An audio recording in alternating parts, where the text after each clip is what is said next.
Praise the Lord. प्रभु यीशु मसीह के पवित्र उद्धार के नाम से मैं आप सभी लोगों को परमेश्वर के इस वचन के भाग में स्वागत करता हूं। हम सब लोग आंखें बंद करके एक छोटा सा प्रार्थना करेंगे और उसके बाद परमेश्वर के वचन को हम ध्यान करेंगे। सभी आंखें बंद कीजिएगा, हम प्रार्थना करेंगे। स्वर्गीय विराजमान परमेश्वर, मैं धन्यवाद करता हूँ पिता, इस पवित्र समय में हम सभी लोग मिलकर तेरे पवित्र बातों को ध्यान करने के लिए सहायता करें। प्रभु, तेरे वचन को सुनने वाले सभी आत्मिक परिवार के लोगों के लिए प्रार्थना करता हूँ। उनकी ज़िंदगी का हर एक एक सोच विचार केवल आपके महिमा के लिए हो जाएं। उनके परिवार को आशीष करें, उनके व्यक्तिगत जीवन को भी इन वचनों के द्वारा आशीष करें। सारी प्रार्थना प्रभु यीशु मसीह के उद्धार के नाम से विनती करते हैं पिता परमेश्वर, आमीन। प्रिय, मैं विश्वास करता हूँ आप सब लोग प्रभु यीशु मसीह की दया से बहुत ही अच्छे हैं और बिल्कुल ठीक ठाक हैं। इस वक्त में हम सब लोग मिलकर एक विषय पर हम मन लगाएंगे कि आप में से बहुत सारे लोग प्रभु यीशु मसीह को जान के काफ़ी साल हो चुका होगा, या आप लोग प्रभु यीशु मसीह को जान के नए से आप लोग प्रभु में बढ़ रहे होंगे। लेकिन मैं आप सभी को एक बात बताना चाहता हूँ, हर एक एक व्यक्ति को मनुष्यों की इच्छा या मनुष्यों के एक इरादे से नहीं बुलाया गया है, लेकिन हम सभी लोग जो हैं, हमें परमेश्वर ने बुलाया। इस संसार में परमेश्वर ने हमें चुन लिया और परमेश्वर ने हमें क्या कर दिया, इस संसार में बुलाया है। लेकिन बुलाने से पहले एक चीज़ को समझना पड़ेगा कि परमेश्वर आखिर हम सबको क्यों बुलाया है। क्योंकि अगर एक व्यक्ति को कोई अगर इनविटेशन देते हैं, इनवाइट करते हैं हमको उनके घर पे या उनके कोई भी जगह में अगर इनवाइट करते हैं, तो उसके लिए कुछ कारण रहता है। या घर पे कोई विशेष काम रहता होगा, घर पे अगर शादी के लिए बुलाते होंगे, या घर पे उनके लिए प्रार्थना करने के लिए बुलाते होंगे, या घर पे उनके साथ बैठकर एक भोजन का पंक्ति में बैठकर उनके साथ खाने के लिए होंगे। ऐसे बहुत सारे कारण होता है। मनुष्य ने अगर हमको बुलाते हैं जाने के लिए, यानी कि उसको कारण रहता है। कुछ कारण की वजह से हम वहाँ पर जाते हैं, कुछ कारण की वजह से लोग भी हमें क्या करते हैं, बुलाते हैं।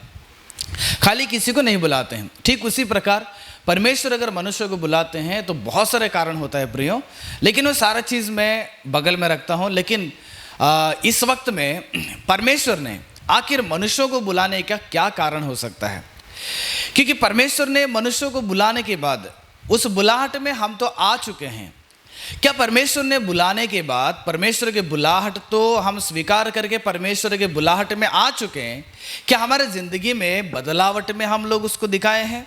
हमारे जीवन में बदलावट हो चुका है? उसी के विषय में हम ध्यान करने वाले हैं। हम सब लोग यीशु मसीह के पास आ चुके होंगे, सब लोग सत्य परमेश्वर को जीवन में अपना चुके होंगे।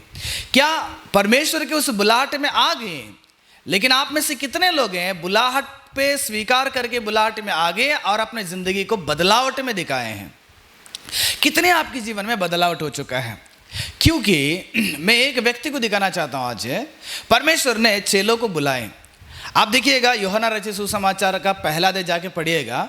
वहां पर बपतिस्मा देने वाले यूहन्ना के गवाही सुना था अंद्रियास ने, और अंद्रियास ने गवाही केवल सुना था प्रभु यीशु मसीह का। जब यीशु मसीह को एक दिन दिखाई दिया अंद्रियास को, तो अंद्रियास ने एक दिन रात प्रभु यीशु मसीह जहाँ पर रुके थे वहाँ पर अंद्रियास ने था। और अगले दिन क्या करता है, उसी दिन अपने भाई को भी, यानी कि पतरस को भी क्या करता है, वो लेके आके यीशु मसीह का वो परिचय देता है कि ये कौन है यीशु मसीह। वो पहले दिन सारा घटना होता है, और अगले दिन क्या हो जाता है, अंद्रियास और अंद्रियास का जो भाई दोनों मछली पकड़ रहे थे एक झील के अंदर।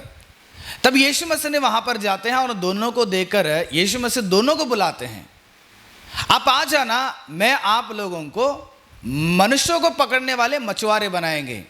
इतना दिन आप मछली पकड़ते थे, लेकिन अभी मैं आपको यानी कि मनुष्यों को पकड़ने वाले एक मछुआरे बनाएंगे करके परमेश्वर ने उन्हें बुलाया। मैं उस घटना को आपके सम्मुख में पढ़ना चाहता हूँ प्रियो, इसलिए पढ़ना चाहता हूँ ताकि उससे कई सारे बातों को आज हम लोग क्या करेंगे, ध्यान करेंगे। देखिएगा, मत्ती रचित सुसमाचार का 4 अध्याय का 19वां पद से लेकर 20वां पद तक है। और उनसे कहा, मेरे पीछे चले आओ तो मैं तुमको मनुष्यों को पकड़ने वाले बनाऊंगा। वे तुरंत जालों को छोड़कर उसके पीछे हो लिए। तुरंत, इंस्टेंट, यानी कि कोई देरी नहीं की। जैसे यीशु ने बुलाया वैसे तुरंत यीशु मसीह के पीछे चला गए। अपना काम छोड़ दिए, अपने नाव को वहाँ पर छोड़ दिए, अपने जाल को वहाँ पर छोड़ दिए, छोड़कर यीशु मसीह का केवल एक बुलाहट में अंद्रियास और पतरस ने दोनों क्या कर दिया, यीशु मसीह के पीछे चला गए। और थोड़ी देर जाने के बाद वहाँ पर यूहन्ना और भी दो चेलों को प्रभु यीशु मसीह ने चुन लेते हैं, उनको भी बुलाते, वो लोग भी आ जाते हैं। देखिए कि यहाँ पर बहुत सारे लोगों के बारे में हम लोग ध्यान कर सकते हैं, लेकिन केवल अभी हम लोग पतरस के बारे में ध्यान करने वाले हैं। एक कहने से, एक बात पे पतरस ने एक यीशु मसीह को उस बात पे, यीशु मसीह को उस बुलाहट पे आ गए, तुरंत आ गया, देरी नहीं किया। ठीक उसी प्रकार आप में से या हम में से कई सारे लोग ऐसे हैं, हमें 5 साल के पहले परमेश्वर ने बुलाया होगा, या 10 साल के पहले परमेश्वर ने बुलाया होगा, या 2 साल से पहले परमेश्वर ने हमें बुलाया होगा। काफी साल से हम प्रभु यीशु मसीह के बुलाहटे में आ चुके हैं, जिस रीति से पतरस ने यहां पर आ चुका। पतरस भी अपनी जिंदगी को, यानी कि पुराना जिंदगी को छोड़ के यीशु मसीह के पीछे आ गया। पतरस को और आज के मसीह लोगों को क्या फर्क है? क्या परमेश्वर ने बुलाने के तुरंत उस परमेश्वर की बुलाहट में हमें कितना बदलावट में हमारे जिंदगी को लेकर आ चुके हैं? हमारे जिंदगी कितना बदलावट में आ चुका है? पतरस को परमेश्वर ने जिस रीति से बुलाया, जैसे परमेश्वर की बुलाहट को पतरस ने स्वीकार किया, और उधर से लेकर पतरस को केवल वहां मैं परमेश्वर में आ चुका, सत्य परमेश्वर को जान चुका हूं, काफी है, वैसे नहीं बेटा। लेकिन पतरस ने अपनी जिंदगी को बदल के दिखा लिया। अब पतरस ने अपनी जिंदगी को बदलावट में दिखाया, बुलाहट को केवल स्वीकार नहीं किया, बल्कि बुलाहट में बदलावट भी पतरस की जिंदगी में देखते हैं हम लोग। पतरस के बारे में काफी सारे बातें लिखा हुआ है प्रियो, लेकिन मैं जल्दी से 6 बात को बताकर मैं खत्म करूंगा कि पतरस ने कहां पर अपने जिंदगी को बदलावट में ला चुका।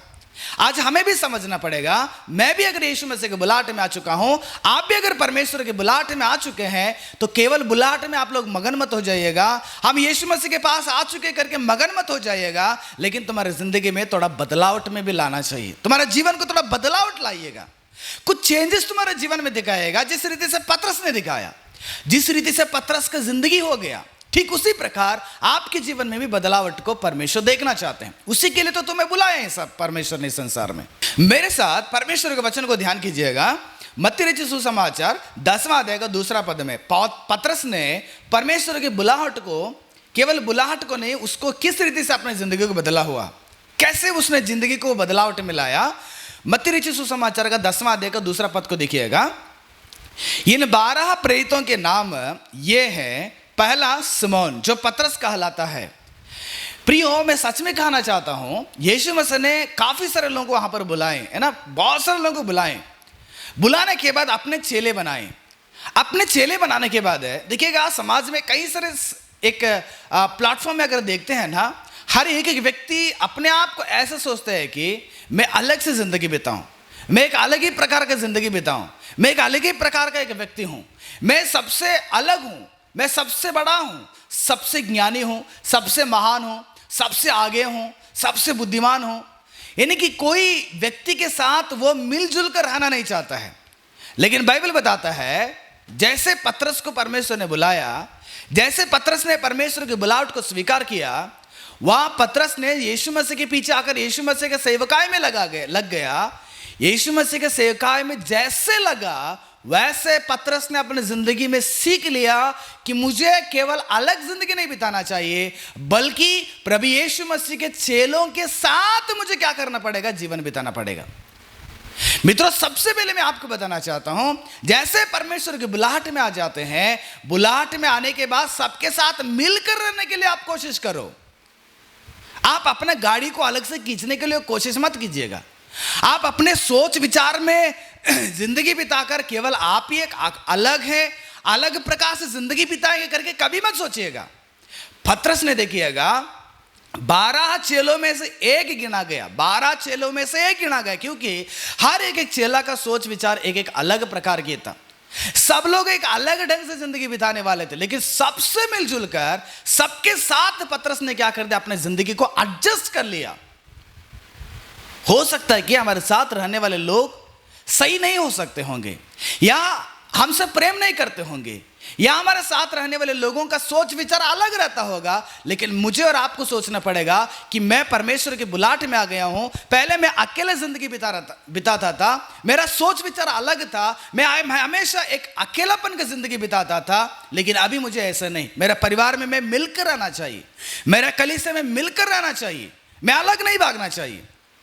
अगर किसान जब खेत जोता रहता है, उस 2 बैल उसके पास रहता है ना, उसके ऊपर क्या बोलते हैं उसको, जुआ डालकर वो खेत जोते रहता है। अगर 2 बैल में से अगर एक बैल अगर अलग से अगर दूसरी तरफ से चला जाएगा ना, एक बैल से उस जुआ को लेके जाना बहुत मुश्किल होता है।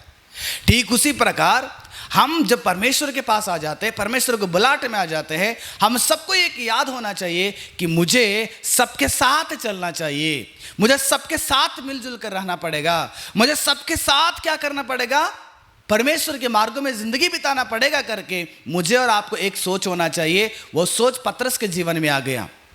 पतरस ने कभी भी अकेलापन की जिंदगी नहीं बिताया। पतरस ने कभी भी अलग होकर, सेपरेट होकर, मैं ही अच्छा हूं, मैं ही बुद्धिमान हूं, मैं ही बहुत ही धनवान हूं, या मेरा ही सोच होना चाहिए, वैसे कभी भी पतरस ने जिंदगी नहीं बिताया। 12 चेलों में से एक होकर वो क्या कर दिया, गिना गया।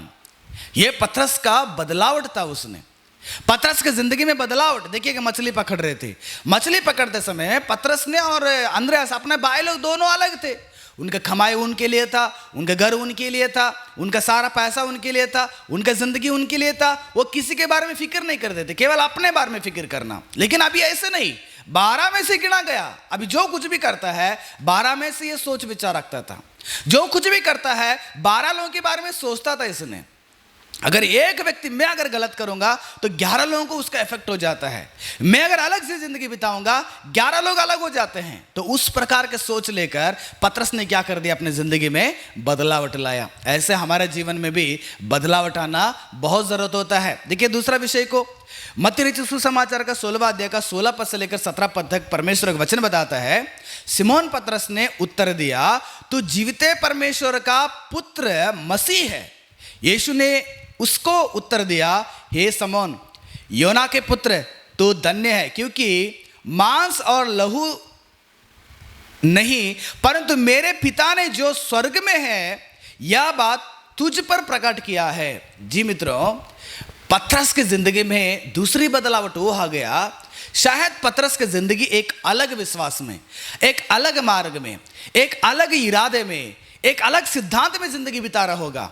लेकिन जिस दिन प्रभु यीशु मसीह ने उसे बुलाया, उस दिन से यह तय कर लिया, उसके बाद इसने ऐसे स्थिर हो गया, दुनिया कुछ भी कहे, दुनिया कुछ भी बोले, दुनिया कुछ भी कहीं पर भी जिंदगी बिताए, कुछ भी कहे, लेकिन मैं ये मानूंगा कि यीशु मसीह सच्चा परमेश्वर है, कि यीशु मसीह सारे जगत का सृजनहारा है। यीशु मसीह सच्चा मसीहा है जो अभिषेक किया गया है, और उद्धार के लिए यीशु मसीह के अलावा कोई भी रास्ता नहीं करके मैं विश्वास करूंगा। आपके साथ रहने वाले लोग प्रभु यीशु मसीह के बारे में क्या बोल रहे, क्या सोच रहे, वो अलग रखिएगा। हमारा बहुत बड़ा प्रॉब्लम इससे होता है, बगल वाला अगर यीशु मसीह के बारे में कुछ कहा देगा ना, आपका विश्वास डगमगाया जाता है। अगर कोई आपके जीवन में परेशानी लाता है यीशु मसीह की वजह से, तो आपका विश्वास डगमगाया जाता है। अगर कोई संदेह के बाद अगर यीशु मसीह के बारे में कहेगा, तो आपके अंदर की विश्वास कमजोर हो जाता है और यीशु मसीह के प्रति आपका प्रेम ही घट जाता है। लेकिन पतरस ऐसा नहीं था। पतरस ने यीशु मसीह ने बुलाने के बाद यीशु मसीह की जिंदगी, यीशु मसीह के साथ जब जिंदगी बिताने शुरू कर दिया, उसने तय कर लिया दुनिया कुछ भी कहे। यीशु ने चेलों से कहा कि लोग मुझे क्या कहते हैं, लोग मुझे नबी कहते हैं प्रभु, लोग तुझे अलग अलग बातें कहते हैं। यीशु ने कहा कि आप मुझे क्या समझते हो? पतरस ने कहा, तू सच्चा परमेश्वर का पुत्र मसीह है। पतरस का पत्री जाके पढ़िएगा, दूसरा पत्र, वहां पर बोलते हैं कि परमेश्वर, यीशु मसीह परमेश्वर है। पतरस ने समाज के साथ जिंदगी नहीं बिताया। पतरस ने केवल अपना विश्वास को दृढ़ता से रखा। कुछ भी मुझे डगमगाने के लिए कोशिश करें, कितना भी परिश्रम करें, कितना भी मुझे सतावट दें, कितना भी परेशानी दे, कितना भी निंदा करें, लेकिन मैं जान लिया हूं कि यीशु मसीह तू ही सच्चा खुदा है, तो स्वर्ग से आया हुआ है, तू परमेश्वर का पुत्र है, तू मसीहा है, तू हमारा उद्धार करता, तू हमारा रक्षक है, हमारा मसीहा है, तू हमें रक्षा करने वाला मसीहा है। क्या अपने जिंदगी में जब यीशु मसीह के बुलाहट में आ गए, यह विश्वास आपके अंदर और भी जागा हुआ है कि प्रभु कुछ भी हो जाए मैं तुम्हें छोड़कर जुदा नहीं होऊंगा? कि प्रभु तेरे बारे में कुछ भी लोग कहें, लेकिन मैं उस पर ध्यान नहीं लगाऊंगा, मैं आगे दौड़ते रहूंगा, मेरे दौड़ को खत्म करूंगा। पौलुस ने कहा मेरा दौड़ मैंने खत्म कर लिया हूं। बुढ़ापे की उम्र में पौलुस ने कहा मेरे दौड़ को मैं खत्म कर लिया हूं। ठीक उसी प्रकार हमारे जिंदगी में भी क्या होना चाहिए, ये सोच विचार रखना चाहिए कि मुझे समाज से मतलब नहीं, मुझे मुझसे मतलब है, मुझे परमेश्वर से मतलब है। प्रभु आपके अलावा कोई परमेश्वर नहीं, आपके अलावा मुझे कोई नहीं दिख रहा संसार में, मैं आपके ऊपर दृढ़ता से रहूंगा। इसलिए पतरस की जिंदगी देखिएगा, कभी परमेश्वर से जुदा होकर जिंदगी बिताने का वो सोच विचार नहीं रखा, क्योंकि वो पतरस का बदलाव था। तीसरा देखिएगा, मेरे साथ पढ़िएगा मत्ती रचित सुसमाचार का 15वां अध्याय का 14 पद से लेकर 16 पद तक। यहां पर भी एक घटना है, ठीक है ना। तीसरा चीज बता रहा, तीसरा बदलाव पतरस के जीवन में। उनको जाने दो, वे अंधे मार्ग दिखाने वाले हैं, और अंधा यदि अंधे को मार्ग दिखाए तो दोनों गड्ढे में गिर पड़ेंगे। यह सुनकर पतरस ने उससे कहा, यीशु मसीह ने वहां पर एक घटना होता है कि शुद्ध और अशुद्ध के बारे में, तो फरीसी सदूसी लोगों के बारे में यीशु मसीह ने कुछ बात कहें कि वो अंधे हैं, क्योंकि वो जो प्रचार करते हैं वो पहले वो पाप की जिंदगी, वो अंधकार की जिंदगी बिता रहे हैं, और उनको सत्य नहीं पता है। लोगों को गलत प्रचार करते हैं, लोगों को गलत शिक्षा देते हैं, लोगों को गलत रास्ता में लेके जाते हैं। उनको छोड़ दो, अब अपने ही साथ में रखो, क्योंकि वे अंधे हैं। अगर अंधे को दिखाएंगे तो रास्ता कैसे रहेगा, दोनों गड्ढे में गिर जाएंगे। तो यह बात पतरस को समझ में नहीं आया, यीशु मसीह के बाद पतरस को समझ में नहीं आया। पतरस ने कहा, देखिएगा, यह सुनकर पतरस ने यीशु मसीह से कहा, यह दृष्टांत हमें समझा दे परमेश्वर, मुझे समझा दो परमेश्वर। ये नहीं कि यीशु मसीह के एक बात जब पतरस को नहीं समझ में आया तो यीशु मसीह के पास जाकर बता रहे, प्रभु मुझे उसको समझा देना, प्रभु तेरे बात का मतलब मुझे समझ में नहीं आ रहा है। क्योंकि पतरस ने जब यीशु मसीह के बुलाहट में आ गया, और बुलाहट में आने के बाद यीशु मसीह का हर बात को जानने के लिए उसने प्रयास रखा। यीशु मसीह का हर बात को जानकर यीशु मसीह के ज्ञान में भर जाने के लिए वो कोशिश की, यानी कि यीशु मसीह का वचन का ज्ञान को प्राप्त करने के प्रयास में था वो। एक बात नहीं समझ में आया, तुरंत यीशु मसीह के पास जाकर बोलने लगा, प्रभु मुझे उसको समझा दो, मुझे समझ में नहीं आ रहा है। हम में से कितने लोग हैं बताइएगा, यीशु मसीह ग्रहण करके कितने वर्ष हो चुका है, हमें बाइबल में कितना किताब हमको पता नहीं चलता है। यीशु मसीह ग्रहण करके कितने वर्ष हो चुका है, हमें परमेश्वर के वचन का वैल्यू, वचन का कीमत ही पता नहीं चल रहा है। हम में से कितने लोग हैं, प्रभु यीशु मसीह ग्रहण करके कितने वर्ष हो चुका है, अगर बाइबल का कोई एक सवाल पूछेंगे ना, जल्दी से हमें जवाब नहीं आता है। प्रियो, जवाब नहीं आता हमारे मुंह से, सवाल ऐसे ही सवाल बन के रहेगा। कितने वर्ष हो चुका है। बाइबल में एक जगह में ऐसे लिखा गया है कि अभी तक आपने मांस खाने वाले होना चाहिए, लेकिन अभी भी आप दूध पी रहे हैं, यानी कि मांस मजबूत भोजन खाने वाले होना चाहिए था अभी तक हम लोग, लेकिन अभी तक हमारा जिंदगी में एक छोटा सा प्रचार करने के लिए दिया जाता है, एक प्रचार करने नहीं आता है। प्रेम, मैं आपको सच में कहना चाहता हूं, सत्य को तुम जानने के लिए कोशिश करो। सत्य तुम्हें कभी गलत रास्ते में जाने के लिए नहीं जोड़ता है। सत्य नहीं रहने की वजह से तुम बहुत सारे गलत काम करते हो, बहुत सारे गलत रास्ते में जा रहे हो। परमेश्वर के वचन को जानने के लिए कितना आपके अंदर एक झील है बताइएगा। पतरस के अंदर था, क्योंकि पतरस ने परमेश्वर के बुलाहट में आने के बाद, अरे मैंने खाली पकड़ जिंदगी नहीं बिताना चाहिए, समय जब भी मिलता है, जब भी ऐसे वचन मेरे कानों में यीशु मसीह के सुनाई देता है तो तुरंत उसको जानना चाहिए। आप में कितना पास्टर जी के पास जाकर, पास्टर जी मुझे ये वचन नहीं समझ में आ रहा है, पास्टर जी मुझे प्रचार करने की सिखाइएगा, पास्टर जी मुझे बाइबल को सिखाइएगा। कितने लोग हैं, आप घर पे बैठकर वचन को कितना ध्यान करते, कितना याद करते, कितना मनन करते हैं। वचन का कोई भी, हमारा जीवन वचन का कोई महत्व नहीं चल रहा है, पता ही नहीं चल रहा है। कारण पतरस के अंदर का बदलाव हमारा अंदर अभी तक नहीं आया है। सालों साल हो चुका है, लेकिन वचन का हमारा अंदर वचन है ही नहीं, है ना। आप में से वचन है ही नहीं हृदय में, वचन का वैल्यू पता नहीं चल रहा है। भक्त दाऊद बता रहा है कि तेरा वचन ही मेरे जिंदगी को बदल देता है, जवानों को जिंदगी बदल देता है। वह मधु से भी मीठा है, वह हजारों मोहरों से भी उत्तम है। क्योंकि वचन का वैल्यू दाऊद ने समझ लिया, लेकिन हमने नहीं समझ पाया। 66 किताबें हमारे हाथ में है, लेकिन वचन का वैल्यू अभी तक हमें पता नहीं चल रहा है, क्योंकि हमारे जीवन में बदलावट नहीं, केवल बुलाहट में हम मगन हो चुके हैं। हम आए बुलाहट में, लेकिन आकर हमेशा मान के चलना, कोई शादी में बुलाता है इनविटेशन, शादी के फंक्शन में अगर आप रहने को छोड़कर शादी के मंडप में अगर आराम से सो जाते हैं, देखने वाला हर लोग आपको देखकर ठट्टा करेंगे, ये क्या आदमी है, आया शादी में और मंडप में जाकर चादर उड़ाकर सो गया। मसीहत के जीवन भी ऐसे हो गया कई सारे लोगों का। वचन आज तक वचन को समझने के लिए कोशिश नहीं, और कई सारे कलीसिया ऐसे है वचन का ज्यादा प्रामुख्यता नहीं दिया जाता, केवल वर्शिप बोलते हैं, केवल गाना बोलते हैं, केवल नाचना कूदना, वचन का कोई महत्व नहीं आज मनुष्यों के लिए। मित्रों, मसीही का जीवन क्या होता है? मसीहत का जीवन वचन में बदलाव लाना चाहिए, रोज उसको मनन करना, रोज उसको जानना, रोज उसको प्रचार करना, उसके सत्य को और भी गहराई से जानने के लिए कोशिश करना चाहिए। वचन ही हमारा विश्वास है, वचन से हमारा विश्वास बढ़ता है। रोमियो का 11वां अध्याय जाके पढ़ेगा, वचन से हमारा विश्वास बढ़ना चाहिए। लेकिन वचन हमारे जीवन में अभी तक नहीं है, लेकिन पतरस के जीवन में था, प्रभु के पीछे आ गया, मैं हर बात को जानना चाहिए, हर बात को जाना। इसलिए पतरस ने देखे पहला पत्र दूसरा पत्र जाके पढ़िएगा, कितनी अच्छी बातों को वहां पर लिखता है, बहुत बेहतरीन बातों को लिखता है। जो तितर बितर हो गए थे उन विश्वासियों को मजबूत किया, जो विश्वास में डगमगाने वाले थे उनका विश्वास को उसने जगाया, क्योंकि वचन के ज्ञान उसके अंदर था। प्रियो, वचन के ज्ञान, वचन प्रेम से, ज्ञान से उसने वचन के उस गहराई को जान लिया था।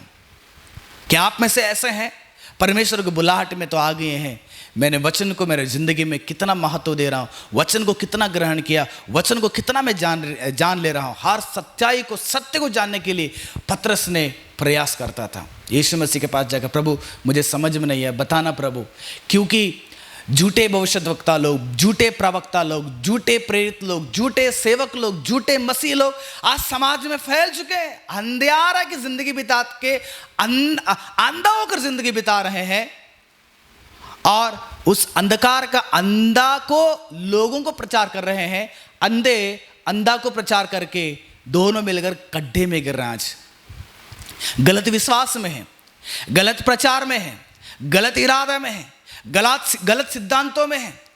वचन में आज बहुत मसीह लोग क्या है ना, कमजोर हैं। कमजोर होने के कारण तुम्हारे कमजोरी को कई सारे सेवक लोग इस्तेमाल करते हैं, कई सारे मसीह लोग इस्तेमाल करते हैं। झूठे, मैं सच में कहता हूं, बाइबल कहा, झूठे मसीह लोग, झूठे प्रवक्ता लोग, झूठे प्रेरित लोग, झूठे मसीह लोग आपके बीच में उठ खड़े हो गए हैं। उनको पहचाना आपसे नहीं हो रहा है, इसलिए कि वचन का ज्ञान आपके पास नहीं है। पतरस ने उस ज्ञान को, उस सच्चाई को, उसके अंदर गहराई को, सीक्रेट को जानने के लिए कोशिश किया, क्योंकि पतरस का वो बदलाव उठता। प्रियो, पहले वचन का नहीं था, बस मछली पकड़ना, घर जाना, खाना पीना, सोना, पैसा कमाना, बाल बच्चों को देखना, घर बनाना, संपत्ति बनाना, यही शायद पतरस की जिंदगी था। लेकिन जब यीशु मसीह की बुलाहट में आ गया, जान लिया, बाप रे, वचन को पहले जानना, वचन ही मेरे जिंदगी को बचा देता है। आज वचन के ज्ञान नहीं रहने के कारण दुनिया भटक रहा है, सत्य नहीं रहने के कारण असत्य के पीछे जा रहे हैं। मसीह लोग भी हैं और अन्य लोग भी असत्य के पीछे ज्यादा लोग जा रहे हैं, कारण सत्य उनके पास नहीं है। सत्य क्या है? परमेश्वर का वचन है। परमेश्वर यीशु मसीह के ऊपर मुंह से निकला हुआ हर बात सत्य है। प्रियो, देखिए चौथा चीज, पतरस के जीवन में क्या बदलाव आया होगा। मत्ती रचित सुसमाचार 19वां अध्याय 17 पद में इस पर पतरस ने उससे कहा कि देख, हम तो सब कुछ छोड़ के तेरे पीछे हो लिए हैं, तो हमें क्या मिलेगा परमेश्वर। यानी कि पतरस ने यीशु मसीह की बुलाहट में लेके नहीं आया। देखो, अब्राहम को परमेश्वर ने बुलाया, अब्राहम तुम आ जाना, मैं तुम्हें बहुत बड़ी जाति बनाऊंगा। लेकिन अब्राहम ने क्या कर दिया, आते वक्त में पत्नी को लिया, ठीक है, लेकिन अपने साथ भतीजा लूत को भी ले लिया। लूत को लेकर आ गए, कितना परेशानी को झेलना पड़ा अब्राहम को। ठीक उसी प्रकार जब परमेश्वर की बुलाहट में आ जाते हैं तो हमें जिंदगी में क्या त्यागना पड़ेगा, हमें कुछ त्यागना पड़ता है। परमेश्वर के पास आने के बाद आपने क्या त्यागा है? पतरस ने कहा, प्रभु हम सब कुछ छोड़ दिया है, सब कुछ, एवरीथिंग। मतलब थोड़ा सा भी पुराने जिंदगी की आदतें, पुराना जिंदगी, पुराने स्वभाव, पुराने आदतें जो है पतरस के अंदर थोड़ा सा भी नहीं था शायद। इसलिए परमेश्वर के पास बोल रहे हैं कि प्रभु सब कुछ छोड़ दिया हमने। मछली पकड़ने का छोड़ दिया, नाव को छोड़ दिए, झाल को छोड़ दिए, है ना, संसार की जिंदगी को छोड़ दिए, पैसा छोड़ दिए, धन दौलत छोड़ दिए, हमारे रिश्तेदारों को खुश करने को छोड़ दिए, केवल परिवार की जिंदगी वही हमारी जिंदगी करके सब कुछ छोड़ दिए हम लोग, केवल आपके लिए परमेश्वर। तो हमें क्या मिलेगा? यीशु मसीह ने कहा तुम न्याय चुकाएंगे, परमेश्वर का राज्य में सिंहासन में बैठेंगे, तुम न्यायाधीशों की जिंदगी बिताएंगे, 12 इजराइल लोगों के गोत्र को आप न्याय चुकाएंगे। बाप रे, इतना बड़ी जिम्मेदारी परमेश्वर के पीछे आने के बाद, जो त्यागने के बाद मिलता है। वो पतरस ने त्याग दिया सबको, सारा पुराने आदतों को, सारा पुराने जिंदगी को त्याग दिया। यीशु मसीह ने कितनी बड़ी आशीष उनकी जिंदगी में दिया। मित्रों, यीशु मसीह की बुलाहट में आ गए हैं। हम में से कितने लोग हैं कि हमारे पुराने आदतों को छोड़ दिए हैं? जिस दिन यीशु मसीह ने खड़ा हो गया झील पे, पतरस को कहा, अंद्रियास को कहा, आ जाओ, मैं आपको मनुष्य को पकड़ने वाले बनाऊंगा, उनको उद्धार के रास्ते में लाने वालों के उस जिम्मेदारी में आपको देने वाला हूं, तुम आ जाना। तो दोनों आ चुके हैं, एक भी बात नहीं की, डिस्कस नहीं किए। लेकिन हमारा जिंदगी में जब यीशु मसीह की बुलाहट में आ गए हैं, पुराने जिंदगी को कितना हम त्याग दिए हैं। यही पतरस ने अपने पत्र में एक शब्द लिखता है, देखिएगा, पहला पतरस का पहला पत्र का दूसरा अध्याय का पहला पद दूसरा पद में क्या लिखता है पतरस ने? इसलिए सब प्रकार का बैरभाव और छल और कपट और डाह और बदनामी को दूर करके इनकी पतरस ने जब यीशु मसीह के पास आया ना, सब कुछ त्याग दिया। मतलब क्या होता है? पतरस ने पहले बैरभाव को, पतरस ने पहले ईर्ष्या को, पतरस ने पहले गंदे आदतों को, पतरस ने पहले गंदे बुरे स्वभाव को और सारे कपट को, डाह को, जलन को, क्रोध को, सारे चीज को छोड़कर यीशु मसीह के पीछे आ गया था। यीशु मसीह के पीछे आए प्रियो, यहां तक भी संसार की जिंदगी को भी वो त्याग कर आ गए हैं वो लोग। हमने प्रभु यीशु मसीह के लिए क्या त्यागा है बताओ? बदलावट है हमारे जिंदगी में। मैंने पुराने मनुष्यत्व को कहां पर मार डाला? मैंने वो पुराने मनुष्य हमारे भीतर अभी भी है। पुराने मनुष्यों के स्वभाव आज भी आपके अंदर है। पुराने पाप के स्वभाव आपके अंदर आज भी जिंदा वो है, जब यीशु मसीह के पास आने के बावजूद भी। क्या यही बुलाहट है तुम्हारा?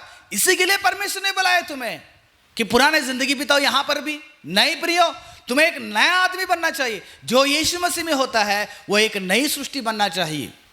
पुराने सब कुछ बीतना चाहिए, पुराने सब कुछ त्यागना पड़ेगा। अगर पुराने चीज को लेकर अगर आप यीशु मसीह के पीछे आते हो तो तुम परमेश्वर के बुलाहट में नहीं आया। अगर परमेश्वर की बुलाहट में आने के बावजूद भी तुम्हारे जिंदगी में पुराने उन स्वभाव को आप नहीं छोड़े हैं, जो मूवी देखने की आदत होगा, या फिल्मी गाना सुनने की आदत होगा, या फिल्मी दुनिया में होगा, या मनुष्यों को संतुष्ट करने का होगा, या दारू पीने का, गुटखा खाने का, मूर्ति पूजा, डाह करने का, जलन से बिताने का, माँ बाप का आज्ञा ना मानने का, ये सारे जो आदतें, व्यभिचार हो गया, लुचपन हो गया, खुदृष्टि हो गया, जलना हो गया, सारा जो गंदगी है ना, आज भी आपको यही छोड़कर आना पड़ेगा परमेश्वर से, परमेश्वर के पास। छोड़ दीजिएगा पुराना सारा चीज को, छोड़ दिए, सबको त्यागना पड़ेगा तुम्हें, कि तुम्हें बदलावट लाना चाहिए प्रियो। तुम्हारी जिंदगी में एक बदलावट लाइएगा। तुमने कितना बदला? तुम्हारा परिवार में जो तुम्हें जरूरत नहीं है परमेश्वर के मार्ग में, कितना आप उसको त्यागे हैं? जो तुम्हारा समाज में होगा, जो तुम्हारे कलीसिया में होगा, जो तुम्हें जरूरत नहीं है, वो परमेश्वर नहीं चाहते उसको लेकर जिंदगी बिताना। लूत को लेके आना अब्राहम को जरूरत नहीं था प्रियो, लेकिन फिर भी अब्राहम ने लूत को लेके आया, बहुत सारा परेशानी को झेलना पड़ा। ठीक उसी प्रकार हमें आज भी परेशानियों को हमारे पीछे लेकर यीशु मसीह के पीछे दौड़ रहे हैं। नहीं, आपको उन सारे पाप की आदतों को क्या करना पड़ेगा? त्यागना पड़ेगा। यीशु मसीह के लिए क्या त्यागने के लिए तैयार है बताओ? जिद को न्याय त्यागते नहीं है, घमंड को त्यागते नहीं है। ये जितने भी पाप के जो स्वभाव है ना हमारे अंदर अभी भी है, आपके अंदर अभी भी वो जिंदा है, उसको मार डालिएगा। मार डाल के परमेश्वर के पीछे आ जाइएगा। परमेश्वर की बुलाहट में आपको बदलावट लाना चाहिए। बदलाइएगा, अपना जिंदगी को बदलावट में लेकर आइएगा। केवल बुलाहट में मगन होकर आप जिंदगी ना बिताएं। 5वां चीज देखिएगा पतरस की जिंदगी में क्या बदलावट आया होगा। मत्ती रचित सुसमाचार का 26वां अध्याय का 75वां पद में, तब पतरस को यीशु की कही हुई बात स्मरण आई कि मुर्गा के बांग देने से पहले, थोड़ा सा हिंदी में, मैं मोबाइल ऐप में रहने वाला बाइबल पढ़ रहा हूँ, आप जो हमारा बाइबल है BS है उसको पढ़ लीजिएगा। तो मुर्गा के बांग देने से पहले तो 3 बार मेरा इनकार करेगा, और वह बाहर जाकर फुट फुट कर रोने लगा। यानी कि यीशु मसीह के पास एक बार ऐसे चर्चा होते समय में पतरस ने कहा था, प्रभु अगर ज़रूरत पड़ेगा तो मेरा जान को भी मैंने आपको क्या करूँगा, दे दूंगा। यीशु मसीह ने कहा, देखो दिन होने से पहले आप मुझे 3 बार क्या करेगा, इनकार करेगा। मैं कौन हूँ, मसीह को नहीं, मतलब मेरे बारे में 3 बार आप झूठ बोलेगा करके यीशु मसीह ने पतरस को कहा था।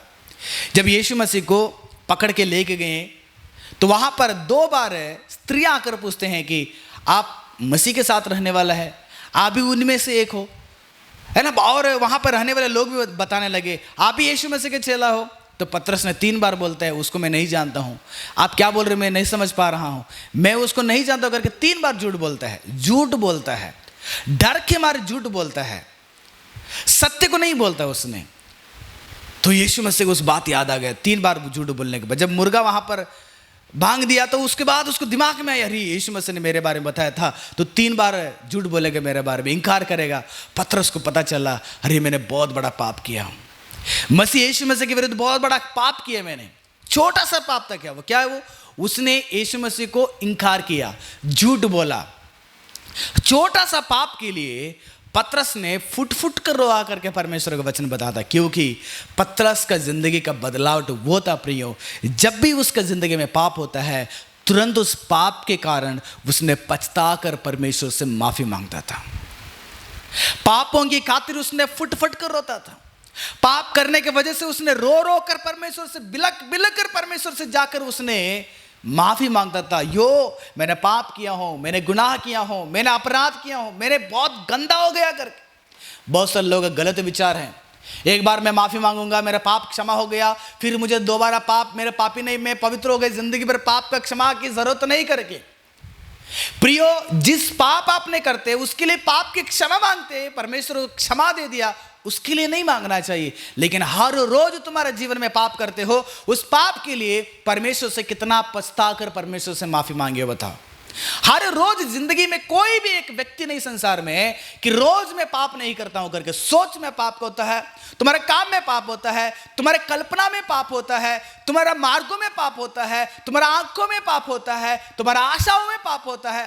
कई सारे पाप हर रोज करते हैं।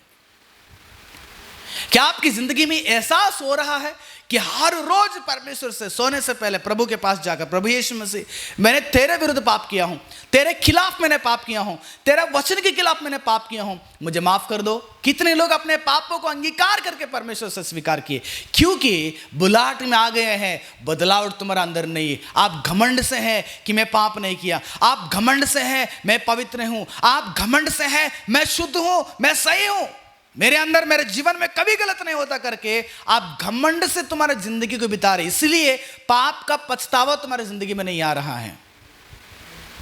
पतरस ने केवल एक पाप किया, झूठ बोला उसने। झूठ बोलने की वजह से हनन्याह सफीरा मर गए।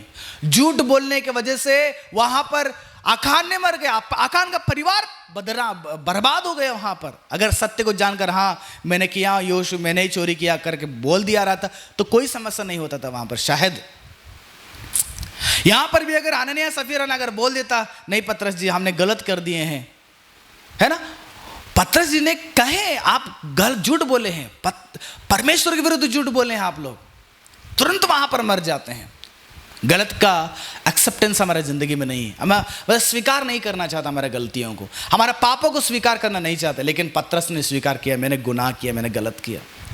फिर जब आप गलत करते हैं ना, उसको स्वीकार कीजिएगा, आप ग्रहण कीजिएगा, आप मान लीजिएगा मैंने गलत किया हूँ, तुम्हें बहुत ही आशीष मिलेगा। उससे मानकर परमेश्वर से क्षमा मांगिएगा, बहुत आशीष मिलेगा परमेश्वर के द्वारा। मित्रों, आज एक याद रखना, बुलाहट में आए हैं, तुम्हारे ज़िंदगी में हर रोज़ बदलाव चाहिए, हर रोज़ पाप की क्षमा, हर रोज़ पाप से आप लोग छुटकारा पाने के लिए आप परमेश्वर से हमेशा मांगते रहेगा। आखिरी चीज़ प्रियो, परमेश्वर के भक्त पौलुस के जीवन में, परमेश्वर के बुलाहट में उसकी ज़िंदगी कैसे बदला उसने। पढ़िए मेरे साथ प्रेरितों के कामों के वर्णन 2 अध्याय का 38वां पद से पढ़िएगा। पतरस ने उनसे कहा, मन फिराओ और तुम में से हर एक अपने अपने पापों की क्षमा के लिए यीशु मसीह के नाम से बपतिस्मा ले, तो तुम पवित्र आत्मा का दान पाओगे। 41वां पद, सो जिन्होंने उसका वचन ग्रहण किया उन्होंने बपतिस्मा लिया, और उसी दिन 3000 मनुष्यों की लगभग उनमें से मिल गए, और वे प्रेरितों की शिक्षा पाने और संगति रखने और रोटी तोड़ने में, प्रार्थना करने में लवलीन थे। यानी कि पतरस ने आखिरी में अपनी जिंदगी में उस ढंग से अपनी जिंदगी को बदलाया प्रियो, मछली पकड़ने वाला एक मछुआरा में भी शायद अनएजुकेटेड थे, वो एजुकेटेड नहीं थे, ऐसे एक पतरस की जिंदगी में पतरस ने जी अपने जीवन में ऐसे बदलाव लाए कि परमेश्वर के कलीसिया को बनाने के लिए तैयार हो गए उन्होंने। प्रभु यीशु मसीह ने कहा, पतरस मैं तुम्हारे ऊपर कलीसिया बनाऊंगा, मेरी कलीसिया तुम्हारे ऊपर बनाऊंगा। पतरस ने उसको साबित करके दिखाया, मुझे परमेश्वर के कलीसिया को बनाना चाहिए, मुझे परमेश्वर के कलीसिया को खड़ा करना चाहिए, मुझे परमेश्वर कलीसिया के लिए जीना चाहिए, मुझे परमेश्वर कलीसिया में लोगों को इकट्ठा करना चाहिए। कलीसिया के लिए अपने जिंदगी को कुर्बान करने के लिए तैयार हो गए उसने। लेकिन हम लोग हैं, प्रभु यीशु मसीह को स्वीकार करके इतने साल हो चुका, इतने साल पूर्वजों से हम मसीह को जानते हैं, लेकिन हम कलीसिया को बनाने वाले नहीं हैं, बल्कि कलीसिया को बिगाड़ने वाले हो चुके हैं। एक अच्छा कलीसिया रहेगा उसको बिगाड़ते हैं हम लोग, कलीसिया में एक विश्वासी बढ़ते रहेगा उसको बिगाड़ के रखते हैं हम लोग, उनके विश्वास को बिगाड़ के रखते हैं, उनके पवित्रता को बिगाड़ के रखते हैं, उनके अंदर की परमेश्वर के प्रति रहने वाली इच्छाओं को बिगाड़ के रखते हैं, प्रार्थना की इच्छाओं को बिगाड़ के रखते हैं। कितना अच्छा कलीसिया प्रियो, बनाए हुए कलीसिया को हमें मेंटेन करने के लिए नहीं हो रहा है।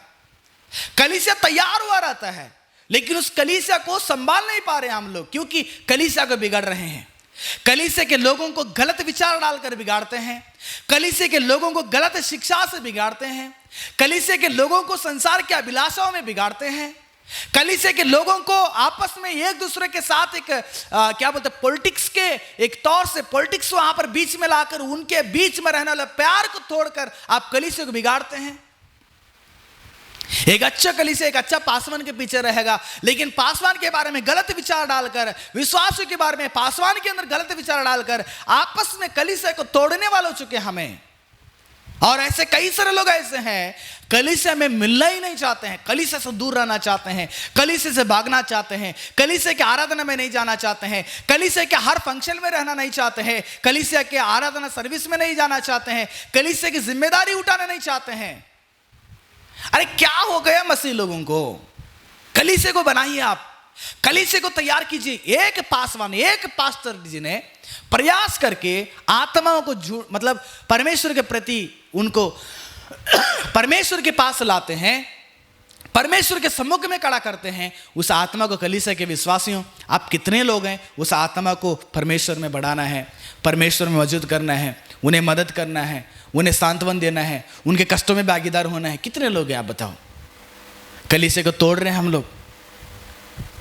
हम कलीसिया इकट्ठा करने के लिए कोशिश कर रहे हैं, कलीसिया उन्नति में जाने के लिए कोशिश कर रहे हैं, कलीसिया बड़ा होना चाहिए आने वाले दिनों में। जिस कलीसिया आप जाते हैं या चर्च जाते हैं ना, उसको बनाइएगा, उसको तोड़ने की कोशिश मत कीजिएगा।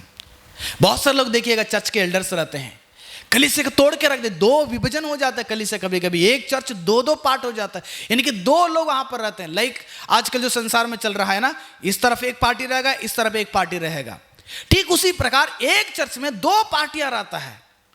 दो लोग आपस में क्या करते रहेंगे? लड़ाई झगड़ा करते रहेंगे। ये लोग बोलेंगे तो इनको पसंद नहीं आएगा, ये लोग बोलेंगे तो उनको पसंद नहीं आएगा। कलीसिया को तोड़ने में है। देखो कलीसिया के विश्वासी होने कैसे जिंदगी बिता रहे हैं, प्रेरितों की शिक्षा और संगति में, रोटी तोड़ने में, प्रार्थना में लवलीन है, लेकिन हम लोग तोड़ने में लवलीन है। कलीसिया में, कलीसिया को छुट्टी डालने के लवलीन में है। आज क्यों नहीं आए चर्च में? आज बहुत सारे बिजी थे, अब बहुत सारा काम था। अरे तुम पतरस नहीं बने अभी तक, तुम्हारे जीवन में कोई बदलाव नहीं आया है, आपने अभी भी पुराने मनुष्य हैं, पुराने विश्वासी, पुराने ही स्वभाव में जिंदगी बिता रहे बिना आपकी जिंदगी में कोई भी बदलाव नहीं आया। एक बार पतरस के ऊपर आपका आंख डालिएगा, आप पतरस के बारे में ध्यान कीजिएगा। जिस दिन यीशु मसीह ने पतरस को बुलाया, यीशु मसीह के एक बात कहने से पतरस ने आया, तो सबसे पहले 12 चेलों में से एक ही गिना गया। मैं अलग हूं, मैं बुद्धिमान हूं, मैं ज्ञानी हूं, मेरा ही सोच होना चाहिए करके पतरस ने घमंड से जिंदगी नहीं बिताया। 12 में से एक होकर गिना गया उसने। और दूसरा, पतरस ने अपने जिंदगी में परमेश्वर को स्वीकार करने के बाद दुनिया कुछ भी कहे, लेकिन मेरे नजर में प्रभु यीशु मसीह दिखता है कि वही सच्चा मसीहा है और वही सच्चा मेरा परमेश्वर है। उससे अलावा मेरे जीवन में कुछ भी नहीं, कोई भी नहीं। उस यीशु मसीह के बारे में कुछ भी ठोकें, लेकिन मैं यीशु मसीह को छोड़ूंगा नहीं, यीशु मसीह के पीछे दौड़ूंगा, क्योंकि वह परमेश्वर की आत्मा, परमेश्वर से वो आता है बातें।